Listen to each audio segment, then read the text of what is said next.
প্রিয় শিক্ষার্থীরা, আজকে চলে এসেছি একটি খুবই গুরুত্বপূর্ণ বিষয়ে ক্লাস নিয়ে, অর্থাৎ এইচএসসি প্রথম বর্ষের ব্যবসায় শিক্ষা শাখার ফিন্যান্স ব্যাংকিং ও বীমা বিষয়ের তৃতীয় অধ্যায় অর্থাৎ অর্থের সময়মূল্যের একটি গুরুত্বপূর্ণ ক্লাস নিয়ে।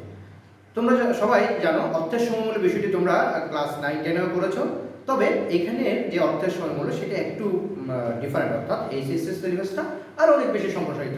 অর্থাৎ ওইখানে তোমরা 9-10-এ তোমরা যে ফিনান্সের অঙ্কগুলো করেছো অর্থের সময়মূল্য, সেখানে শুধুমাত্র প্রেজেন্ট ভ্যালু, ফিউচার ভ্যালু ছিল আর ইআইআর ছিল, এর বাইরে ইএআর ছিল, এর বাইরে বেশি কিছু ছিল না।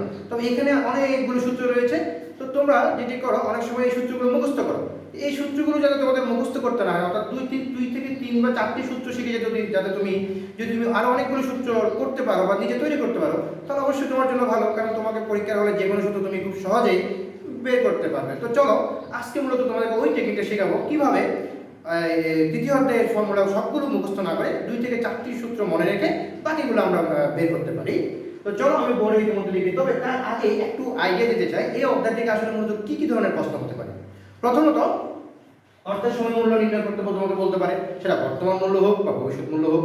সেটা বর্তমান মূল্য অর্থাৎ এককালীন প্রাপ্ত অর্থের বর্তমান মূল্য হোক বা ভবিষ্যৎ মূল্য হোক, অথবা কিস্তিতে অর্থের বর্তমান মূল্য বা ভবিষ্যৎ মূল্য, অথবা এই সূত্রগুলো ব্যবহার করে তোমাকে আই এর মান অর্থাৎ সুদের হার এবং এন এর মান অর্থাৎ সময় বের করতে বলতে পারে। এর বাইরে তোমাকে যে অঙ্কগুলো আসতে পারে সেটি হচ্ছে কি অসমান নগদ প্রবাহ, অর্থাৎ অনেক সময় দেখা যায় নগদ প্রবাহগুলো এককালীনও হয় না বা কিস্তি আকারে হয় না, বা এককালীন হলেও সেটাকে ভেঙে ভেঙে অসমানভাবে তোমাকে অর্থাৎ নগদ প্রবাহটা অসমান থাকে, সে ধরনের তোমাকে বর্তমান মূল্য বা ভবিষ্যৎ মূল্য নির্ণয় করতে হতে পারে। এবং এর বাইরে হলে তোমাকে এ আর অর্থাৎ ইফেক্টিভ ইন্টারেস্ট রেট, এবং আরেকটি হচ্ছে তো ইআইআর, আরেকটি হচ্ছে 72 রুলস এবং 69 রুলস। এগুলো খুব কমে আসে, এগুলো মূলত 90 থেকে আসে। তো চলো কিভাবে আমরা সূত্রগুলোকে মনে রাখবো। দেখো এখানে আমি মূলত প্রথমে বর্তমান মূল্যের একটি সূত্র লিখেছি। সূত্রটা কি? পিভি সমান FB/1 + I। এখানে আমি খালি রেখেছি। কেন খালি রেখেছি? এখান থেকে আমরা কিভাবে সূত্রগুলো বের করব। দেখো তুমি যদি শুধু এই সূত্রটা মনে রাখো, তুমি এই সূত্রটা মনে রাখলে তোমাকে এখানে FB সূত্রটা তোমাকে মনে রাখতে হবে না। কেন হবে না? দেখো আমি যদি বলি FB সমান তখন হয়ে যাবে, আমরা যদি বজ্র গুণন করি FB এর চলে আসবে, অর্থাৎ FB সমান PV * 1 + I/n। দেখো একটা শিখে তোমার আরেকটা হয়ে গেল, তাহলে আমরা একটা পেয়ে গেলাম। এবার আসি এই সূত্রগুলোর মধ্যে আবার যখন আমরা m এর প্রয়োগ করি, এই সেই সূত্রটি তোমার শেখার দরকার নেই। কেন দরকার নেই? কারণ আমরা যদি বলি বছরে একাধিকবার সুদ গণনা করা হচ্ছে, তাহলে আমরা তখন কি করব, আমরা এইখানে গিয়ে আমার FB এর মানটাকে ঠিক রাখবো 1 + I টাকে আমরা m দ্বারা ভাগ করব, এবং আমার যে n আছে সেটাকে আমরা m দ্বারা গুণ করব। অর্থাৎ যখন আমরা দেখব কোনো একটা অঙ্কের মধ্যে একাধিকবার অর্থাৎ বছরের মধ্যে একাধিকবার সুদ গণনা করার কথা বলা হচ্ছে, অর্থাৎ চক্রবৃদ্ধিটা বছরের মধ্যে একাধিকবার হচ্ছে, প্লিজ ভালো করে বুঝে নাও, সেটা হচ্ছে কি বছরের মধ্যে একাধিকবার সুদ গণনা করার কথা বলা হচ্ছে। সেটা হতে পারে 2 মাস অন্তর অন্তর, অথবা 6 মাস অন্তর অন্তর, অথবা ত্রৈমাসিক, হ্যাঁ, অথবা সপ্তাহে, অথবা প্রতিদিন। ওই ক্ষেত্রে আমরা মূলত কি করবো, এমটা ব্যবহার করবো। তখন তার আমার কি করতে হবে, আমার যে আইটা রয়েছে সেটাকে আমি m দ্বারা ভাগ করে দিব, এবং যেটা আমার n রয়েছে সেটাকে আমরা m দ্বারা গুণ করে দিব। তাহলে দেখো তুমি একটা শিখলে এখানে একটা পেলে, এখানে একটা, দুইটা হয়ে গেল। তাহলে ঠিক একইভাবে এখানেও সেম অবস্থা, অর্থাৎ FB সমান PV * 1 + I কে আমরা m দ্বারা ভাগ করব, এখানে আমরা m দ্বারা গুণ করব। তাহলে আমরা দেখো একটি শিখলাম, আমার আর বাকি তিনটা আমাকে শেখার দরকার নেই, আমার আরো তিনটি সূত্র হয়ে গেল। আচ্ছা, এই ছিল আমাদের ভবিষ্যৎ মূল্য এবং বর্তমান মূল্য নির্ণয়ের এককালীন অর্থাৎ এককালীন প্রাপ্ত অর্থের বাট্টাকরণের ক্ষেত্রে যদি বছরে একবার বাট্টাকরণ করা হয়, অথবা বছরে যদি একাধিক বাট্টাকরণ করা হয়, সেটা সূত্র। এরপরে আমাদের দেখলাম সেটি হচ্ছে কি আমরা ভবিষ্যতে পাবো বা ভবিষ্যতে পাওয়ার আশায় বর্তমানে আমরা প্রদান করব বা নগদ প্রবাহ আউটপুট করব, সেটি টাকাটা যখন কিস্তি আকারে আমাকে দেওয়া হবে, অর্থাৎ আমি কিস্তি আকারে আমি প্রদান করব অথবা আমি কিস্তি আকারে পাবো, সেই ধরনের অর্থের মূল্যের ভবিষ্যৎ মূল্য বা বর্তমান মূল্য বের করার জন্য আমাদের যে সূত্র, সেটাকে আমরা বলি প্রেজেন্ট ভ্যালু অ্যানুইটি। অর্থাৎ অ্যানুইটি হচ্ছে ইংরেজি শব্দ, এর বাংলা হচ্ছে কিস্তি। অর্থাৎ তুমি তোমার টাকাটি যখন আজকের দিন থেকে কিস্তি আকারে রাখবে, ভবিষ্যতে গিয়ে তুমি একটা অ্যামাউন্ট পাবে, অর্থাৎ এককালীন একটা অর্থ পাবে, সেই ক্ষেত্রে আমার ভবিষ্যৎ মূল্যটা কত হবে, অথবা ভবিষ্যতে আমি কিছু টাকা পেতে চাই, সেইটা পাওয়ার জন্য আজকে থেকে আমাকে কিস্তি আকারে কত টাকা রাখতে হবে। এখন এই টাকাটা প্রদান করার ক্ষেত্রে বা পাওয়ার ক্ষেত্রে যখন তোমার দুই ধরনের বিষয় আছে। একটি হচ্ছে যে এই এনুইটি অর্থাৎ এনুইটি বা কিস্তিটি দুই ধরনের হয়ে থাকে। সেটি কি রকম? একটি হচ্ছে তোমার অর্ডিনারি বা সাধারণ, বাংলায় বললে সাধারণ, এবং আরেকটি হচ্ছে এনুইটি ডিউ অথবা অ্যাডভান্স, অথবা এটাকে আমরা বলি অগ্রিম। অর্থাৎ যখন তুমি তোমার কিস্তির টাকাটা বছরের শুরুতেই তুমি প্রদান করবে তখন হচ্ছে যে তোমার অগ্রিম। কেন? আমরা জানি যে কোনো কিছু বছরের শেষে প্রদান করতে হয়। যদি বছরের শেষে প্রদান করা হয় সেটা হচ্ছে সাধারণ এনুইটি, আর যদি বছরের আগে অর্থাৎ শুরুতেই প্রদান করা হয় সেটা হচ্ছে অর্ডিনারি ডিউ অথবা অ্যাডভান্স আমরা সেটাকে বলে থাকি। অর্থাৎ এখানে সাধারণের জন্য একটি সূত্র হবে এবং অগ্রিমের জন্য একটি সূত্র হবে। তাহলে আমরা একটি সূত্র শিখবো এবং একটি সূত্র শিখে আমরা কিভাবে এই ক্ষেত্রেও বাকি সূত্রগুলো করতে পারি, চলো আমরা সেখানে চলে যাই। দেখো আমরা এখানে প্রেজেন্ট ভ্যালু ও এর লিখেছি। ও এর মানে হচ্ছে অর্ডিনারি এনুইটি অর্থাৎ সাধারণ, যেটা আমরা সাধারণত করে থাকি এক বছর শেষে আমরা টাকা বা কিস্তিটা প্রদান করি। দেখো এখানে আমরা সূত্র লিখেছি a ইনটু a হচ্ছে এখানে কিস্তির পরিমাণ, a minus 1 by a 1 plus a ও i বাই n বাই 1। তাহলে এই যে একটা আমরা সূত্র শিখলাম। এখন এই একই সূত্রকে যখন আমরা, এটি হচ্ছে আমাদের সাধারণ, যখন আমরা এটাকে অগ্রিম অর্থাৎ আমার যখন এই সূত্রটিকে আমি যখন কি করব ডিউ তে কনভার্ট করব, অর্থাৎ আমার যখন প্রেজেন্ট ভ্যালু অর্ডিনারি প্রেজেন্ট ভ্যালুটাকে আমি ডিউ তে করব, তখন দেখো আমাকে আর কিছুই করতে হবে না, আমি সেম ফর্মুলাটা রেখে দিব।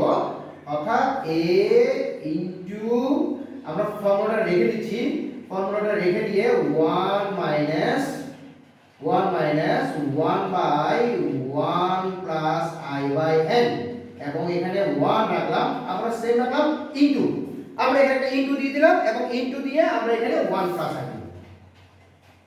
তাহলে দেখো তুমি এই সূত্রটা শিখলে তোমার এই সূত্র শেখার কোনো প্রয়োজন নেই, কোনো দরকার নেই, তুমি এই একটা সূত্র শিখবে এটা শেখার কোনো দরকার নেই। কিন্তু আমরা কি করি, এটাকে মুখস্থ করি। তখন আমরা এটা খেয়াল করি না যে এটার সাথে শুধুমাত্র আমার 1 প্লাস i, অর্থাৎ একটি সুদের পরিমাণটা একটা, যেহেতু আমরা প্রথম থেকে দিয়ে থাকি, এটিকে আমরা যখন টাইম সিরিজ অ্যানালাইসিস করি তখন সেখানে আমাকে 1 প্লাস i টা গুণ করতে হয়। ঠিক একইভাবে তুমি যদি এই একটি সূত্র শিখো, এটি যেভাবে তোমার হয়ে যাবে, এটির সাথে আরো দুটি সূত্র, অর্থাৎ আরো দুটি সূত্র যদি আমরা বলি, एग्जांपल স্বরূপ মনে করো এই একই সূত্রের মধ্যে আবার আমাকে একাধিকবার সুদ গণনা করার কথা, অর্থাৎ চক্রবৃদ্ধি সুদের কথা বলা হয়েছে।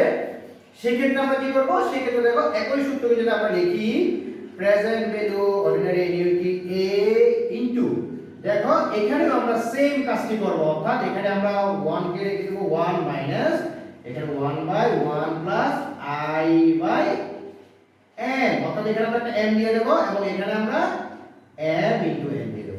কিন্তু আমাদের নিচে কি আছে, নিচে আমাদের কত রয়েছে i রয়েছে, নিচে আমাদের কত রয়েছে i রয়েছে, i টাকে আমরা রেখে দিচ্ছি এখানে, নিচে আমাদের i রয়েছে, এখানে আমার যে আরেকটি i রয়েছে, অর্থাৎ এই i টিকেও আমার কি করতে হবে, m দ্বারা ভাগ করতে হবে।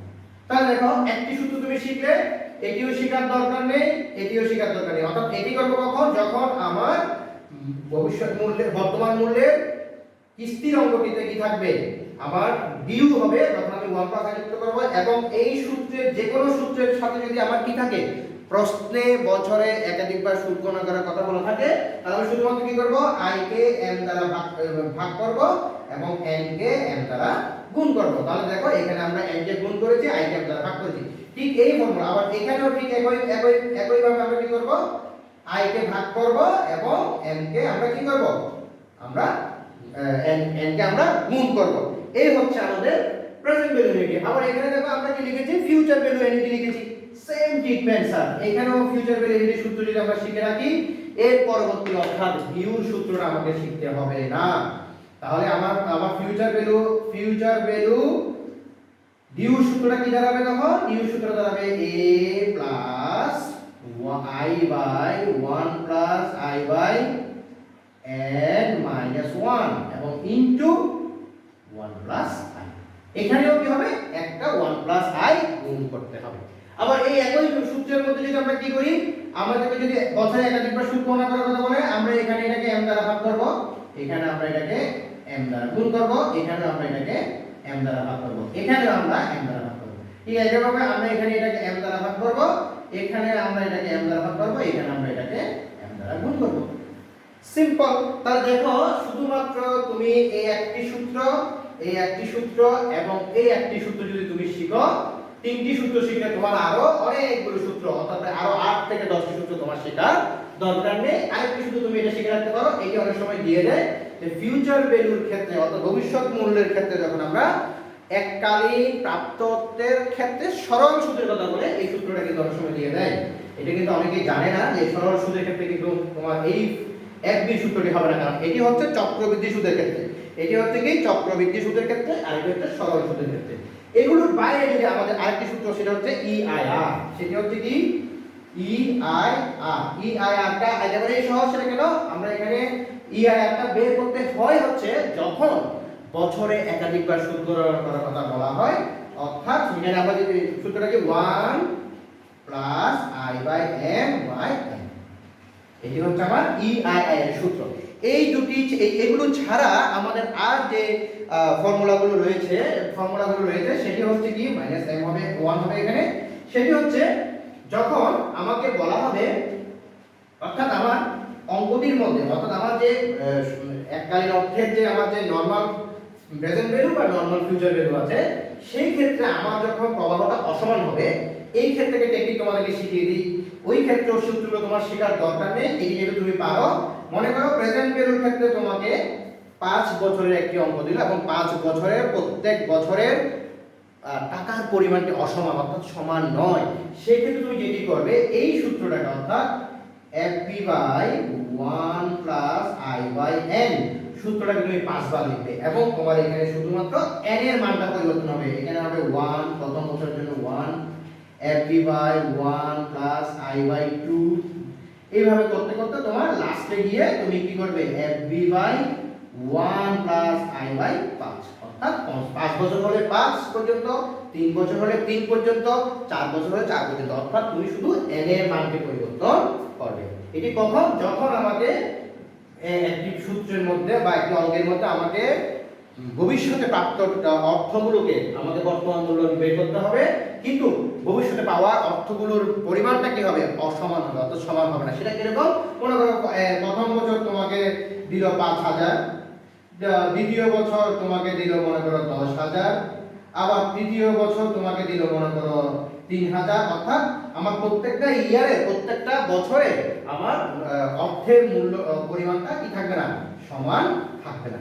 এই হচ্ছে আমাদের মূলত সূত্র। তাহলে দেখো, চিন্তা করে দেখো, তুমি শুধুমাত্র একটি, দুইটি, হ্যাঁ এবং 3, 4টি সূত্র শিখলে, 5টি ইআইআর সহ 5টি সূত্র শিখলে কিন্তু তোমার এতগুলো সূত্র, অর্থাৎ প্রায় 14 থেকে 15টি সূত্র তোমার আর মুখস্থ করতে হবে না।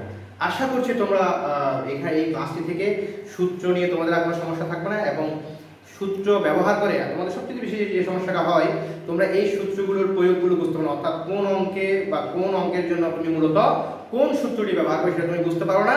তাই ভবিষ্যতে তোমাদেরকে আরো এই অধ্যায় থেকে গাণিতিক সমস্যা সমাধানের উপর ক্লাস নেওয়া হবে। সেই পর্যন্ত তোমাদেরকে অসংখ্য ধন্যবাদ জানাচ্ছি, এবং ক্লাসটি অবশ্যই দেখবে। ক্লাসটি দেখে তোমার ভালো লাগলে অবশ্যই তোমার বন্ধুকে শেয়ার করবে। ধন্যবাদ সবাইকে।